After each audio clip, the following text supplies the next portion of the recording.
Olá a todos, então vou fazer esse vídeo de forma mais informal, sem um script para ser seguido, sem uma leitura pronta.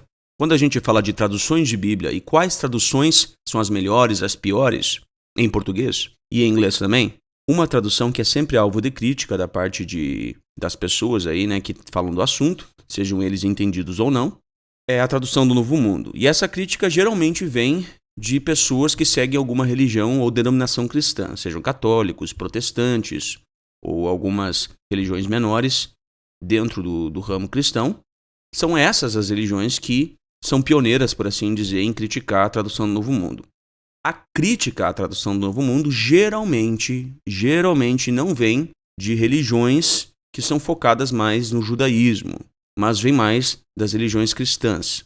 Então, nesse vídeo eu não vou explicar por que a tradução do Novo Mundo é correta em determinados textos que são realmente discutíveis. Eu não vou provar nesse vídeo que a tradução do Novo Mundo está correta. Eu não vou rebater as críticas dos opositores em relação a determinados textos, mas eu vou tratar do assunto sobre por que a tradução do Novo Mundo é alvo de crítica. Então vou explicar mais uma vez. Nesse assunto, nesse vídeo, eu não vou explicar qual é a tradução correta para os textos, mas eu vou me deter no porquê a tradução do Novo Mundo é alvo de crítica. Então eu estou aqui no site jw.org e vou fazer uma leitura de uma parte de um artigo chamado A Tradução do Novo Mundo é Exata? Nesse artigo são feitas citações de eruditos que não são testemunhas de Jeová e que elogiam a tradução do Novo Mundo. Existem vários pontos nesse artigo, vou ler apenas alguns. Diz o primeiro: em uma carta de 8 de dezembro de 1950, o respeitado tradutor e erudito bíblico Edgar J. Goodspeed escreveu a respeito da tradução do Novo Mundo das escrituras gregas cristãs. Abre aspas, estou interessado na obra missionária realizada por seu pessoal e no seu alcance mundial, e agrada-me muito a tradução livre, franca e vigorosa. Ela exibe uma ampla gama de erudição séria e sólida, conforme posso atestar. Fecha aspas. E aqui nós temos a foto do Edgar J. Goodspeed. Vejamos outro ponto. Comentando a respeito da tradução do Novo Mundo das escrituras gregas cristãs, o crítico bíblico britânico Alexander Thompson escreveu, abre aspas, a tradução é evidentemente obra de eruditos peritos e talentosos, que procuraram ressaltar o verdadeiro sentido do texto grego, tanto quanto a língua inglesa seja capaz de expressar, fecha aspas. The Differentiator, abril de 1952, página 52. Vejamos o último ponto. Com base em uma análise de 9 traduções principais em inglês, Jason David B. Dunn, professor universitário adjunto de estudos religiosos, escreveu, abre aspas, a Novo Mundo, a tradução do Novo Mundo, é a mais exata de todas as traduções comparadas. Embora o público em geral e muitos eruditos acreditem que as diferenças na tradução do Novo Mundo se devam aos conceitos religiosos dos tradutores, o professor Jason afirmou, a maioria das diferenças são por causa da maior exatidão da tradução do Novo Mundo, como uma tradução literal, conservadora, das expressões originais dos escritores do Novo Testamento. Fecha aspas. Truth in Translation, páginas 163 e 165. O artigo citado contém mais comentários de eruditos e eu vou deixar o link para o artigo aqui na descrição. Vejam também o comentário deste estudioso da língua hebraica sobre a tradução do Novo Mundo. Edson, não chegou na tradução de Isaías ainda, né? Chegou Não, eu traduzi trechos, mas olha que coisa não interessante, aquele ainda. Texto que fala que a nossa justiça diante de Deus, quer dizer, o profeta está falando com Israel, são como trapo de imundícia. Todas as traduções em português traduzem, né, de uma forma geral, a ideia de um trapo imundo e tal. Né? Pano de chão. É um pano. A nossa ideia é daquele pano cinza de chão roto, rasgado, não é?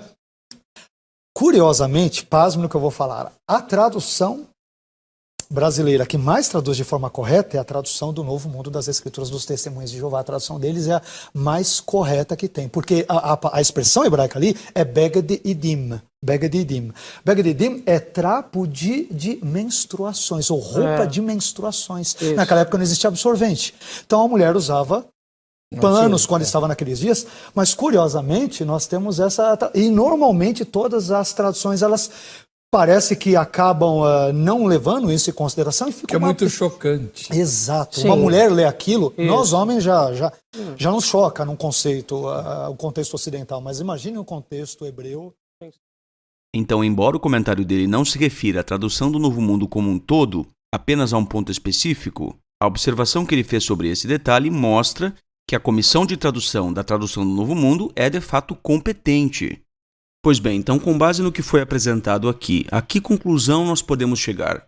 Que existem pessoas, eruditos bíblicos, de várias religiões também, que afirmam que a tradução do Novo Mundo é uma boa tradução. Portanto, não é absoluto entre os eruditos bíblicos que a tradução do Novo Mundo é ruim.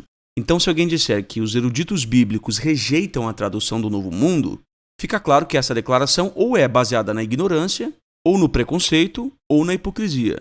Bem, mas talvez alguém diga que a maioria dos eruditos é contra a tradução do Novo Mundo e que aqueles que a organização cita como aprovando ou dando um bom parecer sobre a tradução do Novo Mundo são apenas uma minoria, mas que a maioria dos eruditos entende a tradução do Novo Mundo como uma tradução ruim, má, adulterada, uma falsificação, ou seja o adjetivo que for. Bem, se você já assistiu a minha série sobre falácias, você já entendeu que falácia existe aqui. Aqui há a falácia ad populum, que é basicamente alegar que uma crença é verdadeira porque a maioria das pessoas acredita nela. Errado. Uma crença não é determinada verdadeira a partir do número de pessoas que nela acredita. A maioria pode sim estar errada, em vários casos na humanidade, a maioria já esteve errada. Bom, então por que muitos eruditos bíblicos são contra a tradução do Novo Mundo ou dizem que ela é ruim, falsa ou adulterada, seja o que for? Por uma simples razão: a ideologia.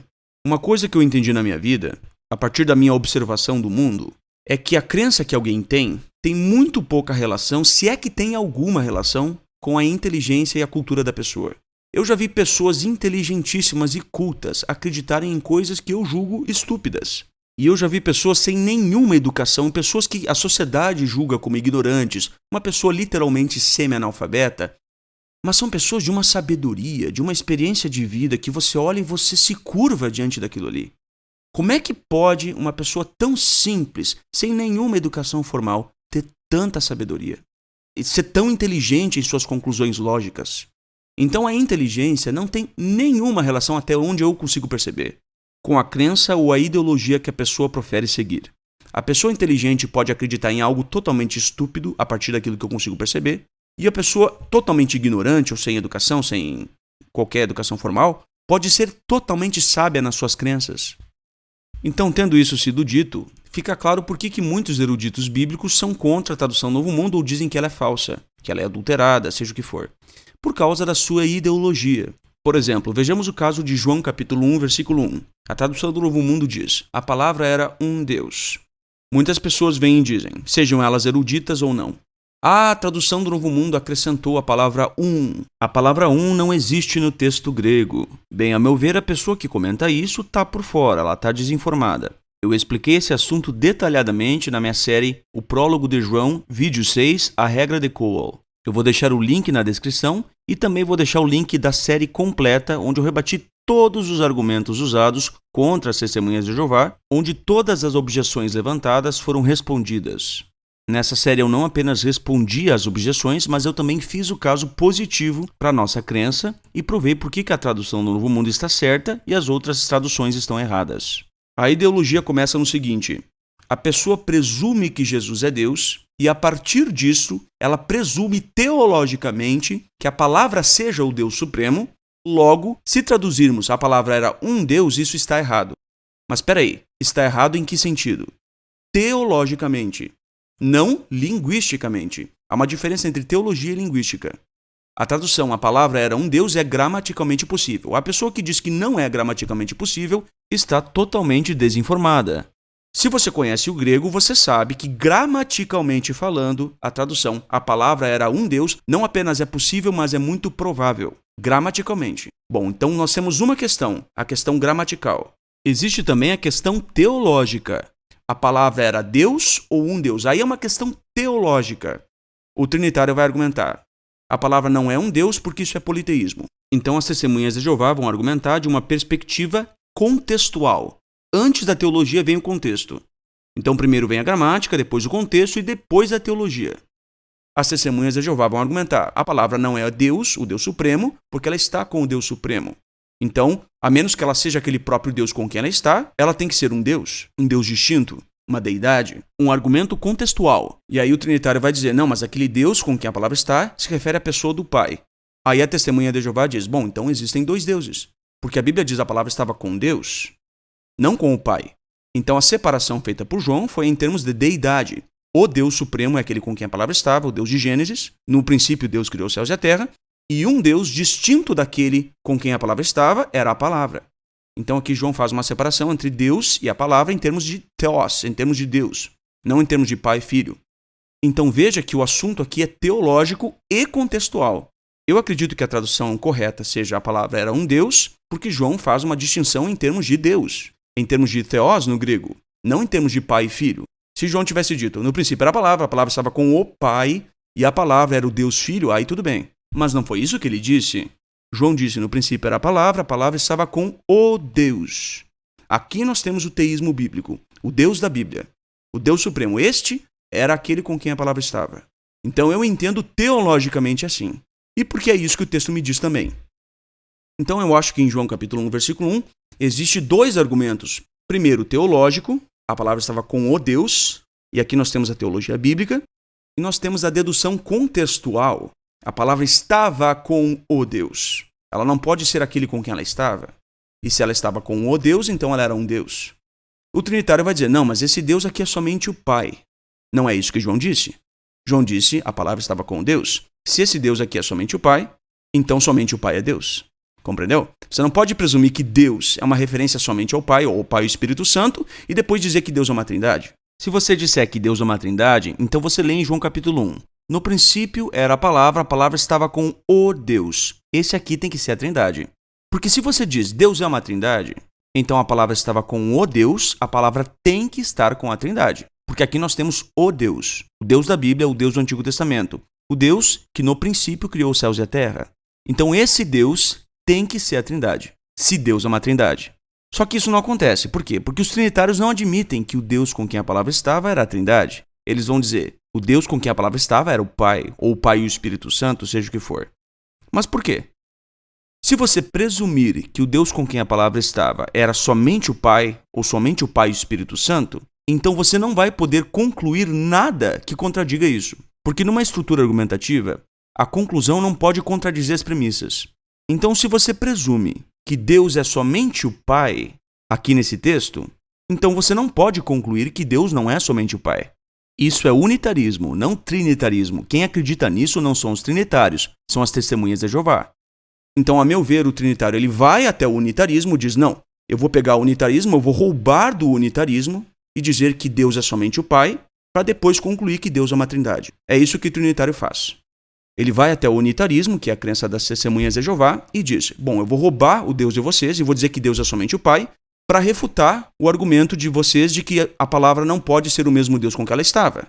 E aí eu digo que Deus é somente o Pai, mas depois que eu refutei vocês, aí eu volto e digo que Deus é uma trindade.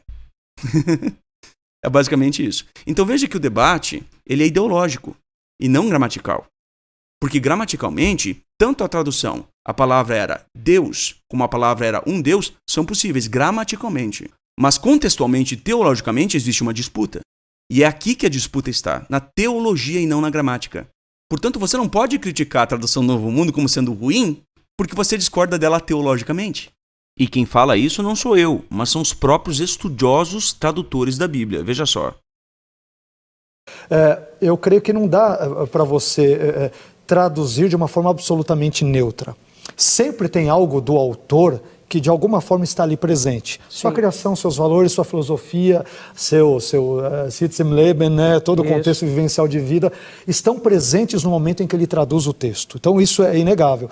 É óbvio que isso não o livrará de questões teológicas, porque, por exemplo, o Dr. Edson, ele, como linguista, ele trabalha friamente a questão gramatical, essa é a questão. Agora, isso não vai sanar todas as dúvidas teológicas. Por exemplo, essa pergunta que você fez, e não é o hebraico que vai sanar isso, porque aí você tem um elemento teológico, Heber, que é impossível você desvincular o elemento teológico. Então, já que nós estamos falando do elemento teológico, vamos lá. Professor, sei lá se essa pergunta é respondível também, né? O termo Elohim é plural, certo? Isso, plural. Tem a ver com trindade? Não. Aí agora, Trindade, a questão é a questão cristã. Por que o termo permite? Então, essa linguagem que ele está fazendo é uma interpretação teológica com base na questão judaica, né? O judaísmo, ele fala sobre um plural majestático. É um Deus que ele é tratado como Elohim, ou Adonai, ou como no texto de Gênesis, ou Breshit 1, 26 e outro, façamos o homem à nossa imagem e semelhança. O rabinismo interpretará isso de várias formas. Então, Deus está conversando com anjos, Sim. Ele está conversando com a corte celestial, Sim. com seus próprios atributos de uma forma majestática. Então, perceba que não dá para você excluir a questão teológica. Esse agora é o ponto alto. Preste bastante atenção ao que ele vai falar agora. Os cristãos dirão, poxa, aí é uma questão que aponta para a Trindade. Eu sou tentado a ver isso, claro, como cristão, apesar de, obviamente, entender que isso não deveria estar presente na mente dos autores originais quando escreveram. Sim. Peguemos o texto de Gênesis 1, que envolve a sua questão. Gênesis 1, né, mais simplesinho em hebraico, até quando estudamos, né? Breshit bara Elohim, né? Breshit bara Elohim et hashamayim ve'et haaretz. Então, no princípio, criou deuses. Ficaria uma coisa esquisita, né? Porque o verbo aparece na terceira pessoa singular do cara, criou deuses. Então, o contexto que vai dar a entender, não, criou Deus. Agora, esse termo Deus, ele não aparece como El, né? O singular de Elohim, ele aparece como Elohim. Será que isso não pode ter um sentido, e aí estamos saindo da pura gramática e entrando na teologia, não pode apontar de alguma forma para, justo no primeiro versículo da Bíblia, para a Trindade? Teologicamente eu falaria, é possível. Gramaticalmente não, porque a gramática você vai pender para a questão, poxa, dependendo da sua fé. Se você é plural majestático, se você é cristão, você vai falar isso e aquilo, né? Né, doutor Edson? Que mais ou menos é isso, né? Exatamente. Então veja que, conforme foi dito aqui, em muitos casos é a teologia o ponto de decisão, o veredito para uma determinada tradução. Isso é errado. Agora, existem casos onde a ideologia do tradutor se sobrepõe à gramática e ao contexto e ao texto. Por exemplo, existem algumas traduções que vertem vinho por suco de uva. Se a palavra da qual nós traduzimos vinho pode ser traduzida por qualquer outra coisa que não seja vinho, isso é uma questão. Agora, o contexto deixa claro que vinho é vinho, que o que Jesus fez é vinho alcoólico. O contexto tira qualquer dúvida. Aí quando Jesus fez vinho, não, aquele vinho não era alcoólico. Não, só um pouquinho. Uma vez eu estava até conversando com uma pessoa e ela argumentou que o vinho que Jesus fez era suco de uva. E eu disse, não, ali diz vinho. E ela, não, mas era um vinho não alcoólico. Aí eu até exagerei na época, eu disse assim, é verdade. Aí depois disso os apóstolos se uniram, formaram uma empresa e dali que surgiu a cerveja sem álcool, né? Não, é tipo assim, é absurdo, cara. Vinho é vinho. Se Jesus fez vinho, ele fez vinho. Vinho tem álcool. As pessoas bebem vinho e se embebedam quando bebem demais. Vinho é vinho. É por isso que a Bíblia diz que não deve beber vinho demais, a gente não deve ser escravo ao vinho. Por quê? Porque o vinho é alcoólico. Ora, é óbvio que o vinho é alcoólico. É por isso que a Bíblia proíbe a bebedeira. Ou tu já viu alguém tomar um porre de suco de uva? O Noé ficou bêbado com suco de uva. Então, nesse caso, a pessoa está colocando a teologia dela antes do texto. Entendeu? Ela não está lendo. Ela está colocando a teologia acima da gramática e do contexto. Então, nesses casos, nós temos um erro. Então, por que muitos eruditos discordam da tradução Novo Mundo e dizem que ela está errada e adulterada? Por uma questão teológica. Eles entendem teologicamente que as testemunhas de Jeová estão erradas. Logo, a tradução do Novo Mundo está errada porque as testemunhas de Jeová estão erradas. Entendeu? Então, eles deduzem que a tradução do Novo Mundo é adulterada não por causa da gramática, nem por causa do contexto, mas por causa de uma ideia teológica, de uma ideologia. E às vezes o argumento ele vem de pessoas que não têm a menor noção do porquê que estão dizendo o que estão dizendo. Eu conheci certa vez uma pessoa que era testemunha de Jeová, mas que estava assim se afastando da organização e estava indo para a apostasia. Ela pegou a tradução Almeida e a tradução Novo Mundo e disse, como a tradução do Novo Mundo verte? A presença do Filho do Homem, a presença de Jesus. Aí ela pega a tradução Almeida e diz, como é a tradução correta?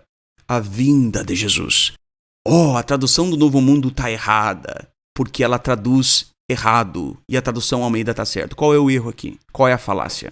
A falácia é que ela não provou que uma está errada e que a outra está certa. Ela provou que as duas estão diferentes, presumindo que a Almeida fosse correta. Entendeu o ponto? Então, comparar traduções não é provar que uma está certa e que a outra está errada.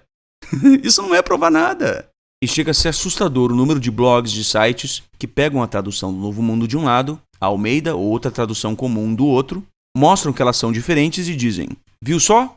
A tradução do Novo Mundo é adulterada. Pera, mas o que tu provou, cara? Não provou porcaria nenhuma. E aí vem um bando de leitor desinformado e diz: ó, aquele artigo legal, que vídeo legal que você fez. Agora eu aprendi que essa tradução do Novo Mundo não presta, né? Eu digo: mas Deus do céu, o que essa gente tem na cabeça? Comparar, botar uma lado a lado e dizer que elas são diferentes não é provar uma como certa e a outra como errada. Isso é estupidez.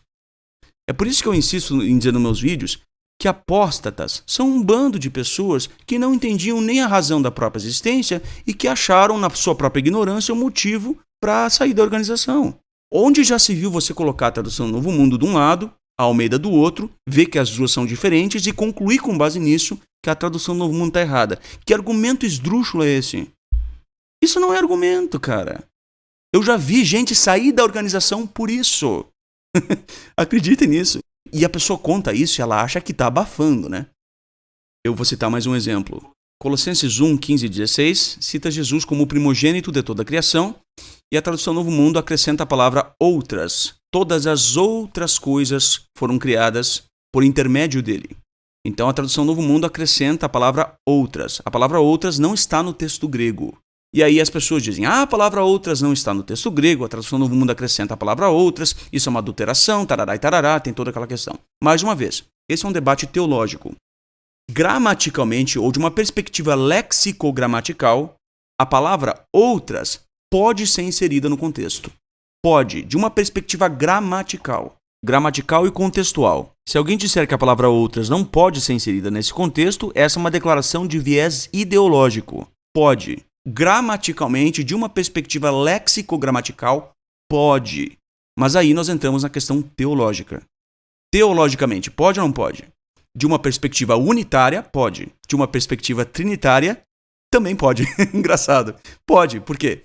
Porque o Pai e o Espírito Santo, na perspectiva trinitária, não podem ter sido criados pelo Filho, ou por intermédio do Filho.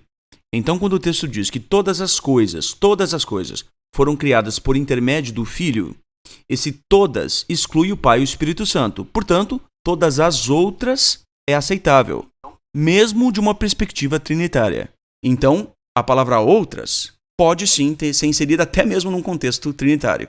Mas de uma perspectiva trinitária não soa muito bem a palavra outras ali. Então os trinitários preferem dizer que a tradução do Novo Mundo adulterou o texto por adicionar a palavra outras. Mesmo que isso não necessariamente diga que Jesus é uma criação, mas parece indicar isso. E isso não pode ser aceito no sentido trinitário. Então veja que a disputa aqui, ela não é lexicogramatical, ela é teológica. Então é por isso que as pessoas criticam a tradução Novo Mundo. Não por causa da tradução, de uma perspectiva lexicogramatical e contextual, mas de uma perspectiva teológica. É esse o ponto de discórdia. E é esse o motivo de crítica. Eu vou citar mais um exemplo aqui de casos em que a teologia toma a frente do contexto e da gramática. Veja, por exemplo, a primeira carta de Pedro, capítulo 3, versículo 18. Diz assim: Cristo morreu de uma vez para sempre pelos pecados, um justo pelos injustos, a fim de conduzir vocês a Deus. Ele foi morto na carne, mas recebeu vida no Espírito. Algumas Bíblias vertem pelo Espírito, embora outras realmente vertam no Espírito, mas algumas vertem pelo Espírito. Por que pelo Espírito? As testemunhas de Jeová ensinam, com base nesse versículo, e o versículo é bem claro, que Jesus ressuscitou em um corpo espiritual, não no corpo feito de carne e osso. Isso é o que a Bíblia diz nesse versículo. Ele foi morto na carne, mas recebeu vida ou foi vivificado no Espírito. Então algumas traduções vertem pelo Espírito. Aqui é uma referência ao Espírito Santo, talvez, seja o que for. Por que algumas traduções vertem pelo Espírito? Porque, se elas verterem no Espírito, elas vão admitir que as testemunhas de Jeová estão corretas. Então elas colocam a teologia delas à frente da gramática contextualizada e mudam a gramática contextualizada a fim de inserir no texto a sua teologia. E isso acontece. A tradução correta aqui é vivificado no Espírito e não pelo Espírito. A Bíblia que traduz pelo Espírito está errada, é uma adulteração. Ao ser ressuscitado dentre os mortos, Jesus foi produzido com um corpo espiritual. No texto grego, as palavras carne e espírito aqui nessa passagem são usadas para contrastar uma da outra e ambas estão no caso dativo. Então esse texto é bem interessante e muito útil para eu explicar o que eu quero dizer com gramática, contexto e teologia. Então vamos lá. Gramaticalmente falando, de uma perspectiva gramatical, é possível a tradução pelo Espírito? Se nós isolarmos pelo Espírito, sim, é possível gramaticalmente. Então agora nós passamos para outro patamar, o contexto. Contextualmente, ela é possível? E a resposta é nem pensar. Zero, a possibilidade é zero. Impossível. Conforme eu falei, as duas palavras estão no caso dativo, carne e espírito. Se você traduzir pelo Espírito, vai ter que traduzir pela carne. E contextualmente isso não é aceito. Se Jesus morreu na carne, então ele foi vivificado no Espírito. Então o que acontece? Se a pessoa traduz ressuscitado na carne e pelo Espírito, o que ela está fazendo? Ela está ignorando o contexto e colocando a teologia antes do contexto. Na verdade, a teologia deveria ser o resultado daquilo que se estuda. Você lê gramaticalmente, contextualmente, e a partir disso, você deveria montar uma teologia. Mas quando a pessoa faz isso aqui nesse texto, diz pelo Espírito, então ela coloca a teologia antes do contexto. Basicamente, ela está dizendo, eu quero acreditar nisso, logo a Bíblia vai dizer isso porque eu quero que a Bíblia diga. Então, quando a questão é tradução de Bíblia, existem 3 pontos de análise que a gente deve ter em mente. Primeiro, o ponto gramatical. Segundo, o contextual. E terceiro, a teologia. Eu pesquisei profundamente a tradução Novo Mundo e eu posso garantir a todos vocês que estão me ouvindo. Todos os textos que são alvo de crítica, de opositores, eruditos, seja o que for, contra a tradução Novo Mundo, todos eles são perfeitamente explicados na RBI, que é a Bíblia com referências das Testemunhas de Jeová, que é uma das versões da tradução Novo Mundo. É uma Bíblia mais erudita. Então, qualquer dúvida que você tenha, qualquer disputa sobre qualquer texto, se você for procurar na tradução do Novo Mundo, você vai encontrar na RBI o motivo pelo qual a comissão de tradução optou por aquela tradução. E você vai ver que o motivo é sempre válido, tanto gramaticalmente, quanto contextualmente e também teologicamente. Só que esse é um ponto que os críticos da tradução Novo Mundo não te contam. Esse ponto eles não te contam. Eles fazem as críticas à tradução Novo Mundo, só que eles não te dizem que a própria tradução do Novo Mundo já rebateu aquela crítica que ele está fazendo. Então, antes mesmo dele fazer a crítica, a própria tradução que ele está criticando, se ele mesmo abrir a tradução, ele vai ver que aquela crítica já está respondida na própria tradução. E esse é um ponto que eles não te falam. Então, quando eles te contam que a tradução do Novo Mundo é adulterada por isso e por aquilo, o tal texto é adulterado por isso e por aquilo, eles torcem de pé junto para que você não abra a tradução do Novo Mundo e cheque por si próprio. Porque se você fizer isso, você vai descobrir que a própria tradução criticada por eles já respondeu, antes mesmo deles falarem, a crítica que eles estão fazendo. Bom, mas esse vídeo já está meio grande e eu fico por aqui mesmo. Um grande abraço e fiquem em paz.